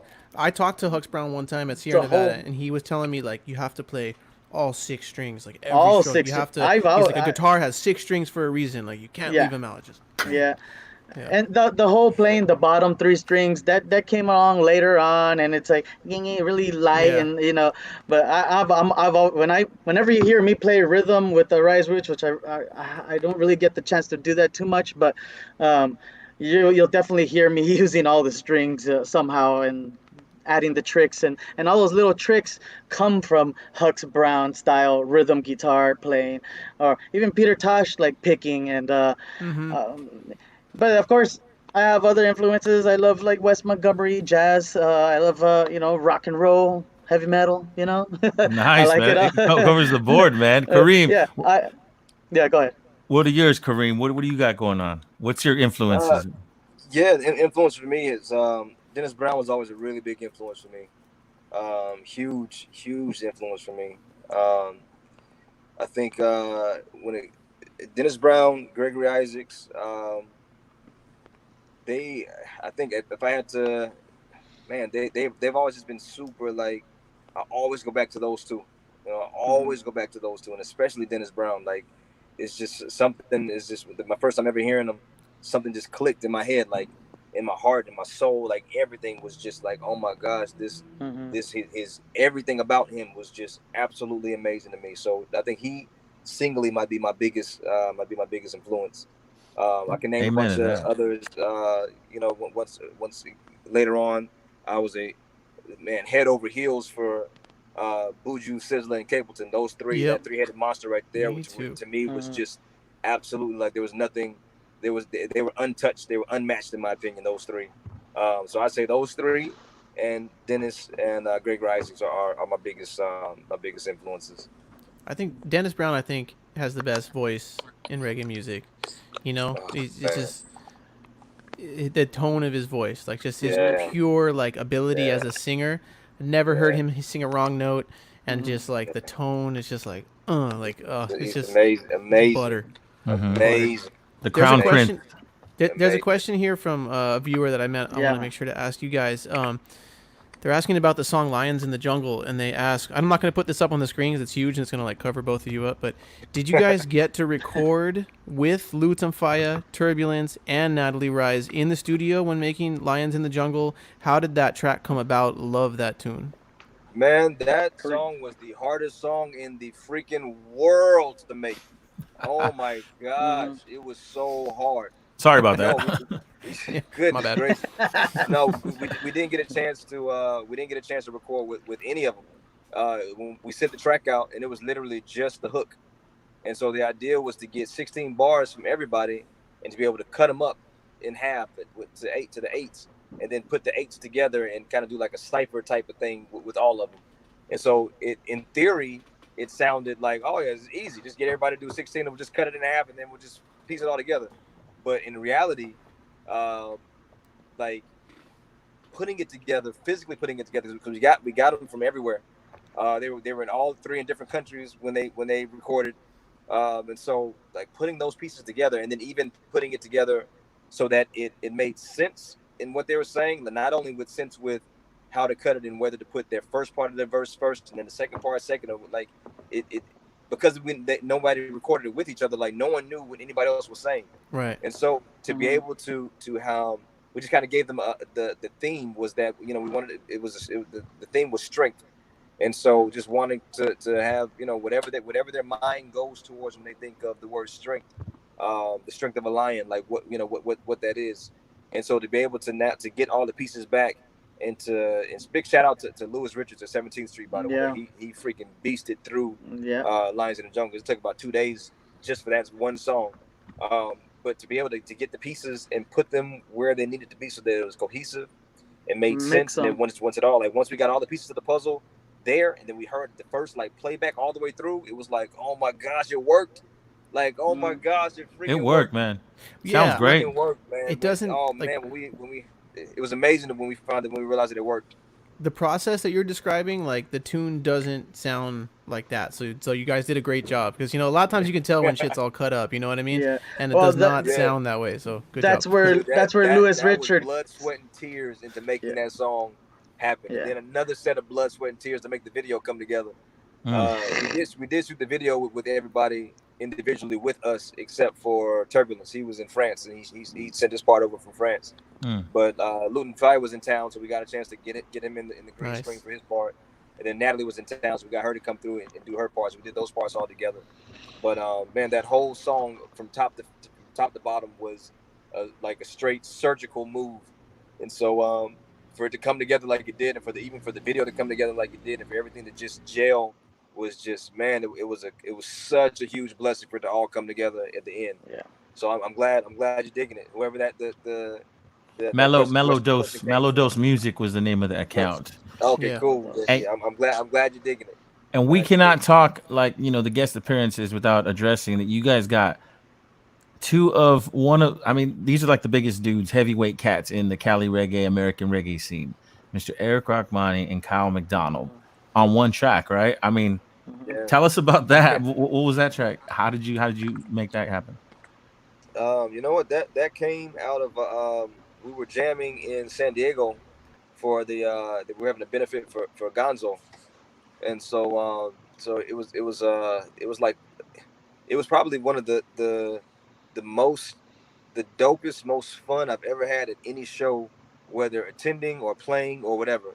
The thing that made it so amazing was just the vibe. Everybody that was there, it was all it was all there just for this cause, and it wasn't like there wasn't necessarily like this person is going to be here, this person is going to be here. It was just kind of like as people were coming through the door and as people were like there, and the whole backstage area, you look around and you see all these different artists and all these different bands, and it's just like, how in the world do you get all these people in one spot like at one time? And so the energy of it was just it was special. It was like it wasn't a festival, so like to have all these people even being in San Diego at the same time was kind of crazy, and just it was just amazing.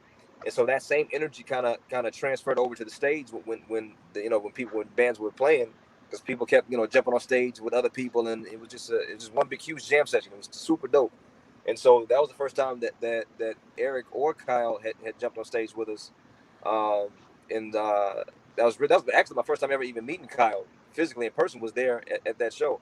So for him to jump on stage, I turned around and I'm looking at him like on stage with us, like, what? Like, this is freaking crazy. He got on stage, freaking killed it. Then Eric came and did the exact same thing, and I'm still looking like, man, this is crazy. Like both of you guys within 10 minutes span are on stage jamming with us. Like, this is crazy. Like, how did this even happen? Like, we had no clue going into that night that would have happened. Had no clue whatsoever. And so once we got off stage, I went and talked to both of those guys, and the biggest thing was for me with those two particular fellas is that I'm all about the vibe of somebody. You know what I mean? I could care less what the name is. I could care less what type of clout or the level of whatever. Like, if the vibe is not there, and the person that is I could use some choice words, is just not a great person, I don't deal well with egos. I don't deal well with somebody thinking they're this or they're that, So to meet these guys on stage, off the stage, and for that vibe to still be there, like just genuine, just people, that's when I was like, man, I would love to get that vibe that we just had on stage and that we're having right now. I want to see if there's a way to get that vibe on record somehow.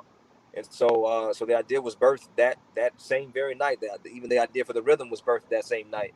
And so I hit both of those guys up. They both gave me their numbers that night, and hit them up, and they followed through, and they one by one took their stuff in, and it happened. And so it wasn't a case where we're trying to go get the biggest names in the American reggae scene, because we're trying to it wasn't any type of a power move or any type of it all came out of just a genuine vibe and a genuine connection from that one night. And so that's what makes that song, you know, special to me specifically, is because you know, we didn't have to go through didn't go through managers, it didn't go through any labels, nothing. It was just, hey, bro, we had fun tonight. Like, can we do this again? Can we like get this on record? Oh yeah, dude, man, hit me up. Let's do it. That's exactly how it happened. So it was that's what makes Come Together so special. So then you're saying the next album you're gonna have a track, and me and Devin are gonna be on that one.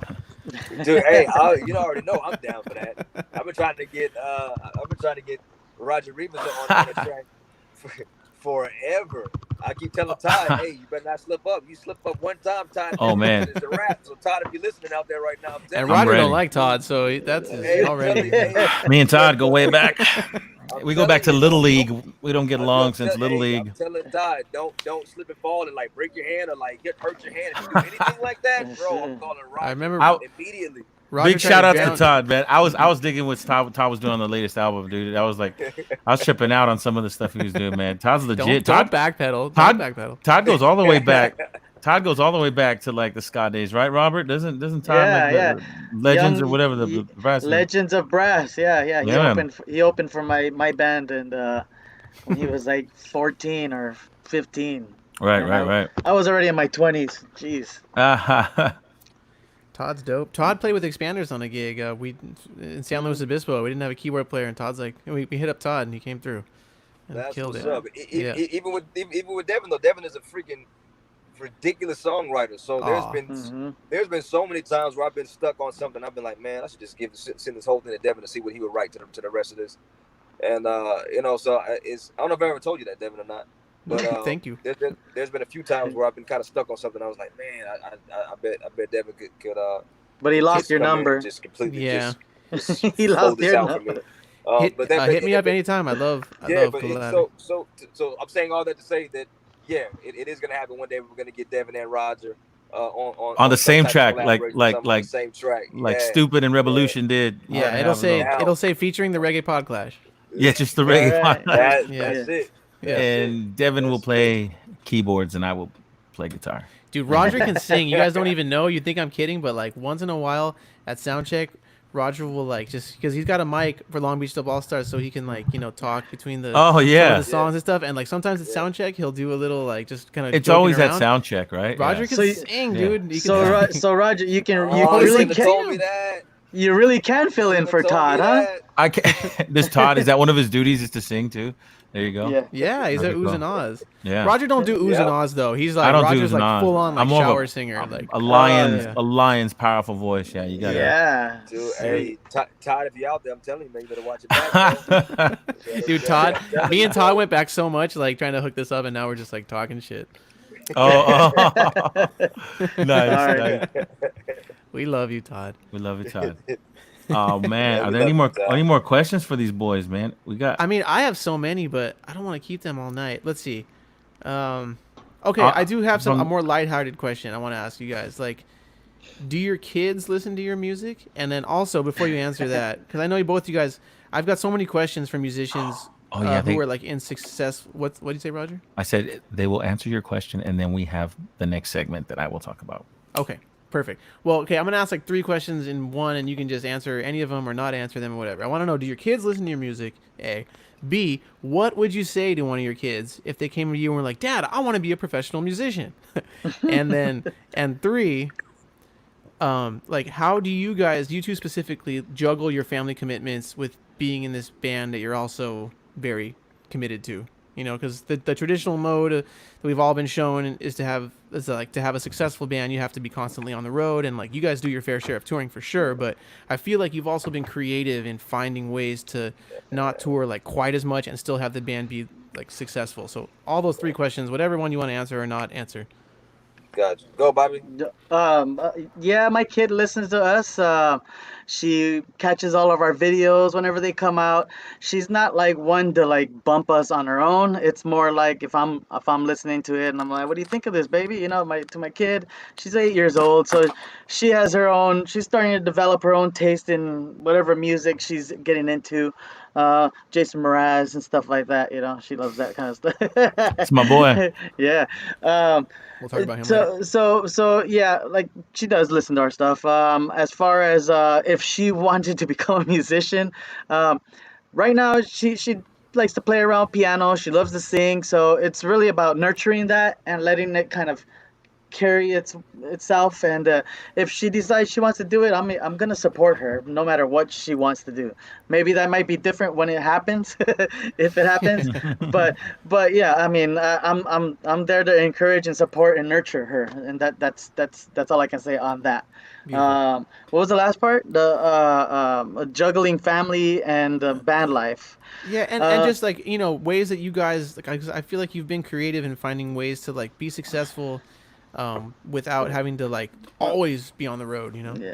I mean, initially it was not touring at all. You know, we didn't start touring until that first Tribal Seas that we did with you. That was like pretty much our first big tour. I was like 2015 or something like that. So we didn't really start touring until about 5 years ago, and yeah, and just not touring often. And when we would go out, make it a worthwhile run. You know, where we're gonna hit plenty of cities and states while we're out there. Um, I you know I do work on the side as well, and so I'm able to juggle that. And fortunately, I'm able to do that kind of the work that I do on the road. So that's one of the ways I'm able to balance that. And family life, it's just like I have a wife that supports me and encourages me. She loves Arise Roots, and my wife knows that Arise Roots has something, and we are something. It's not like I'm going and just jamming out with some guys in a garage making noise, and it's like I'm gonna be a rock star or something. You know, it's just she encourages me, and she because of that, I feel I'm able to go tour. I mean, because otherwise I probably wouldn't tour at all. Um, and you know, my daughter's only 8 years old, so you know when we started touring, she was about 3 years old. So those initial years were pretty rough, like trying to go out on the road and just like come back, and she's bringing up, you know, growing and saying more words, and so but it's worked. And again, it's because I've had a strong support system between my wife and my kid being good to me. Yeah. Dope, dope. Kareem. Cool. Yeah, it's the kids. Kids are funny, man. They kids are brutally honest.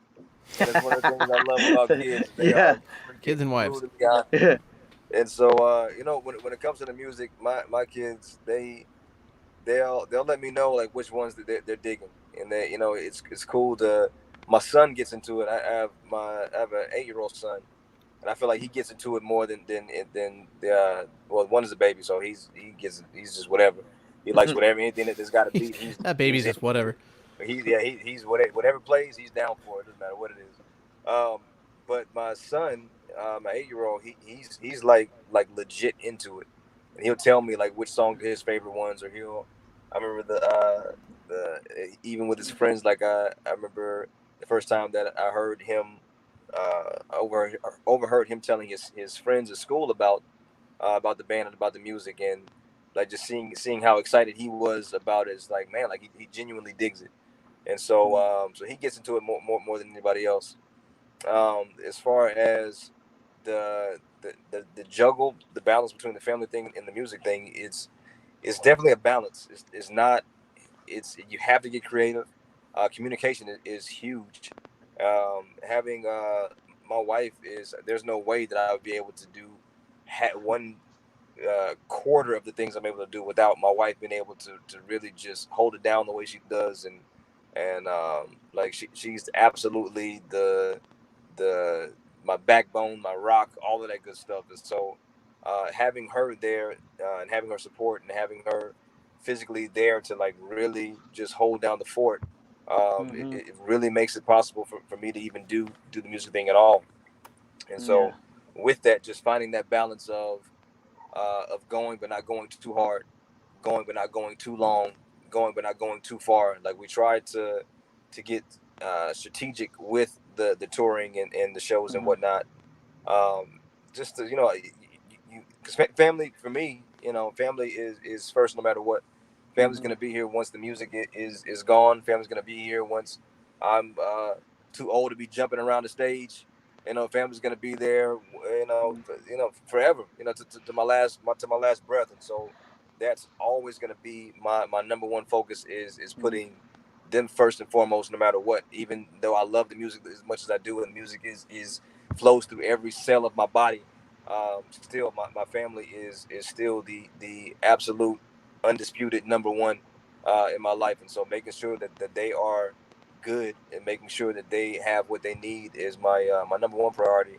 And then being able to do music in any capacity and in the capacity that we've been able to do it after that is a blessing to be able to have done as much as we've been able to do, to have gone to places we've been able to go, and to do the touring that we have been able to do.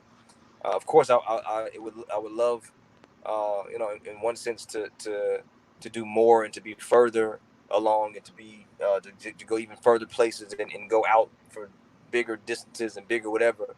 But at the same time, like I'm grounded enough to know, and I'm secure enough, I'm into my family enough to know that if the music stops tomorrow, I'll still be just as cool because I got these four smiling faces at home that light up every time I see them. And so it just makes it a lot easier to get that balance going when everybody at home is supportive, and especially when wifey is supportive. It makes the world of difference.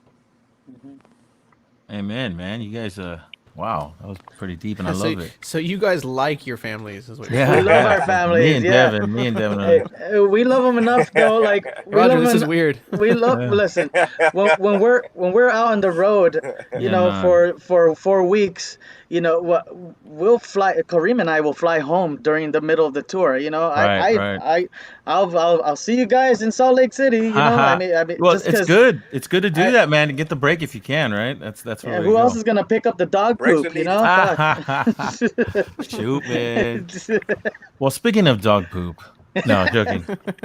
We got this thing that want to try out. We've been kind of toying with it, but we're gonna totally full-fledged throw it in your guys' faces. So now, if I had like one of those little toys, I'd be like, now we're gonna go to this rapid fire question thing. Oh, ready? You guys ready? So the premise of this is I'm gonna ask, just quick answers, no long answers, no, not digressing on anything here. We're just gonna go for it. Ready? We're gonna start with you, Robert.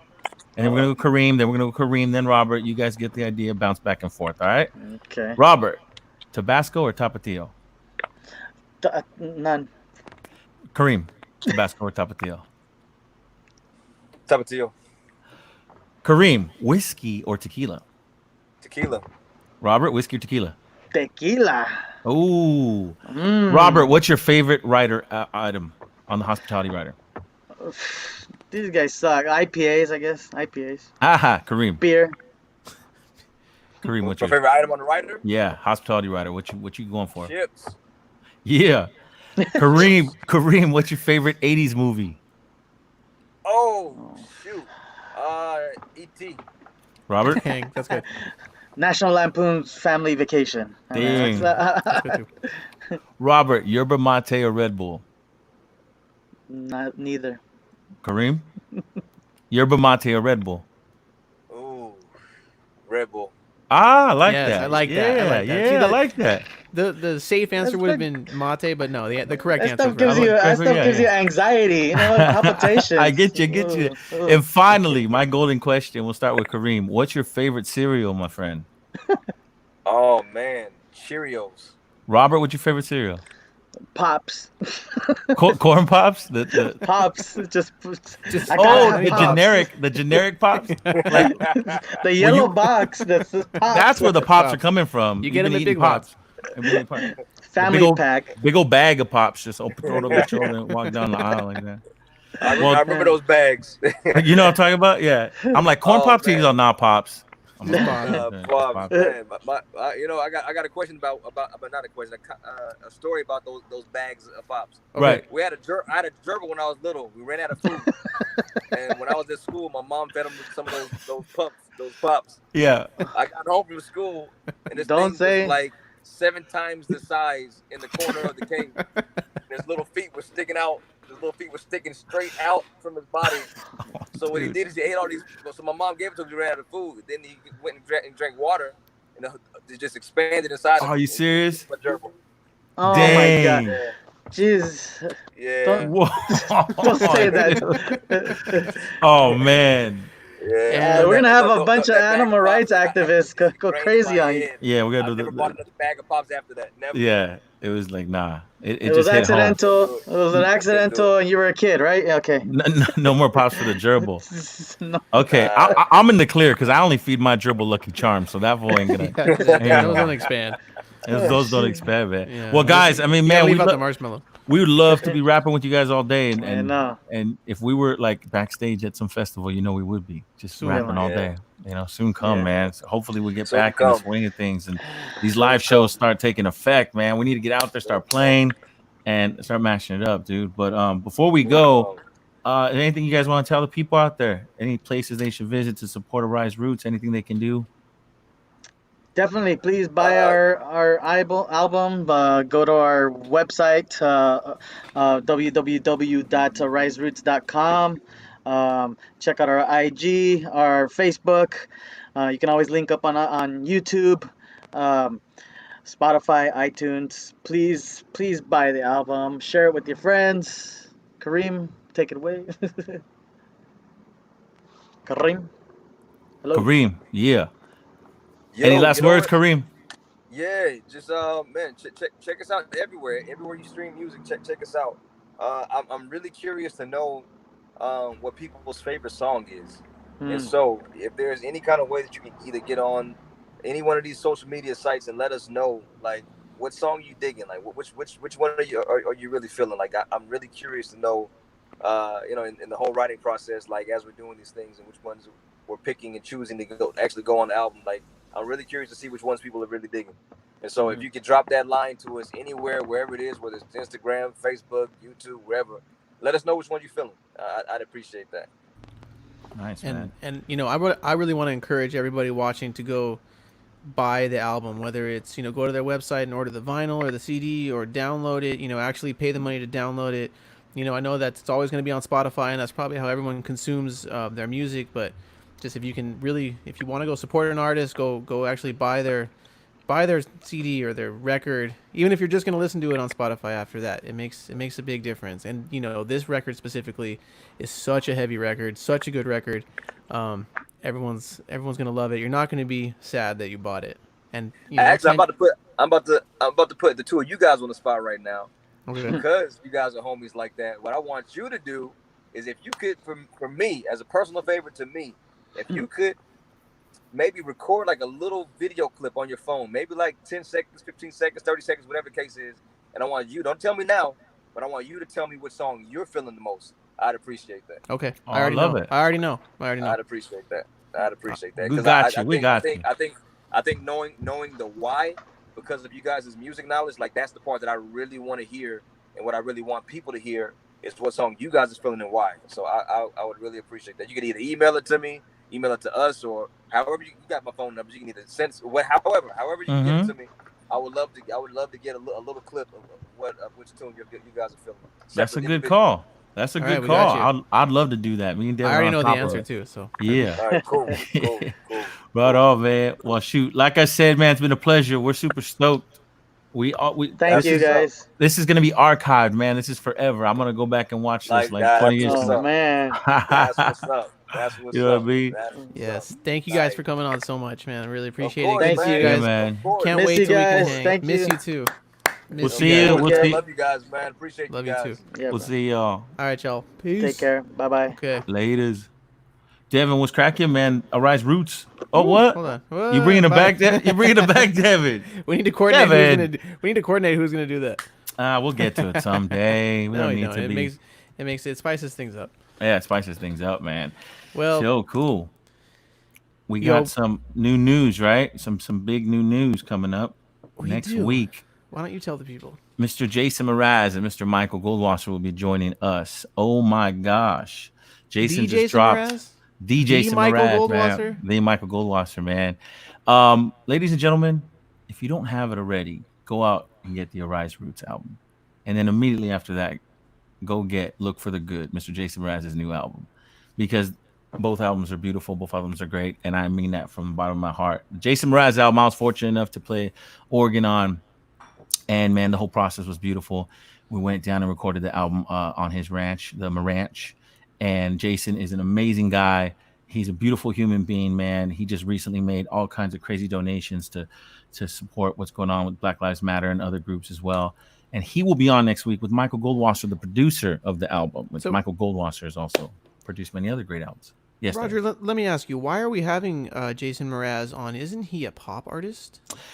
Is a pop artist. Check this out. Before I first heard of Jason Mraz back in the day. And he's the kind of guy where, like, you know his music because the music's everywhere. It's been played in stores, played on radios. It's just I already knew like 5 of his songs before I even knew him. And then getting to know Jason and getting to, like, record the album and that whole process. It's like Jason's a reggae head, man. This cat knows his reggae. This cat loves reggae music. He constantly is doing like reggae renditions and versions of his other tunes that he has that you might call pop music or whatever. So Jason, it's going to be a pleasure to have him on the show because it's so relevant. Jason is just a big fan of reggae, and to dedicate a whole album to reggae music. Well, that's what I was getting towards. He just put out a reggae album. That's whole album, this new man. Is reggae. A whole album of reggae music, and you guys, it's got some familiar names on it. It's got myself. It's got Mr. John Asher from the Expanders, Mr. Chiquis Lazoya from Expanders. Also has a big other cast of members that have great resumes. And so we'll dig into that more when we get Jason on. Right. Mr. Michael Goldwasser as well. He is the mastermind behind a lot of the Easy Star releases, all the Easy Star All-Star releases, rather. So we'll talk a little bit about that as well. That's all next week, guys. You don't want to miss that. It's going to be a special edition. We're going to wrap with them. I got some new news. Well, it's not new news. I just talked about it. Look for the good album. There you go. Go get it. It's everywhere. I'm stoked about it. I'm proud of it. Devin, you still doing your Tuesday night things? Yeah, I'm doing Tuesday nights, rootfire.net/TV. It's the songbook sessions where I just get on and play songs. And last week I started donating the proceeds from the all the donations that I get that people have been super generous with. I started donating it to a group here in LA called the Crenshaw Dairy Mart. That's actually run and founded by Patrice Cullors, who's one of the co-founders of Black Lives Matter. And I wanted to donate to something, and I hit her up because her and I have been friends since junior high school. And she was like, I was like, I want to start donating the proceeds to something, and I just want it to be, my only criteria is I want it to be something you're involved with. And she's like, you know what, why don't you donate to this art group that I've started? And what it is it puts free art supplies into the hands of people in the Watts and South Central LA communities. But not only that, it provides a space, a safe space and a space with some direction to for people to go and make art. And and Patrice always talks about how, and we know this too, obviously, it's like how important art is in any movement, and especially for people who are going through things. It's like it's such an important mental health aspect of life, is to just be able to go and make art. So she's like, why don't you send the proceeds to the Crenshaw Dairy Mart? So that's what I did last week, and I'm going to continue doing that for the foreseeable future. So if people want to tune in on Tuesdays at 5 p.m. on Rootfire TV, I'll be playing songs, Expander songs, my own new original songs, old school Jamaican tunes, and all the money that anyone feels like donating is going to go to the Crenshaw Dairy Mart. So please tune in to that. Nice, man. That's really cool. Yeah, it's been last week was fun, and people were very generous with their donations, and I was stoked. Beautiful. Yeah, man. Well, yeah, I mean, we always got our website cracking. You have our playlist on there. Go check that out. We also have a new feature on there. On the first page, you can sign up for our email list. Please do. We're going to have some giveaways going on, some very special giveaways that we're not going to talk about just yet, but they're going to be really, really cool and custom to that. If you're on the email list, then you're eligible for those giveaways. So go on there, sign up, just put your email. We won't spam you. We won't, I promise. Devin will, I won't. He promises that we will. I promise we won't.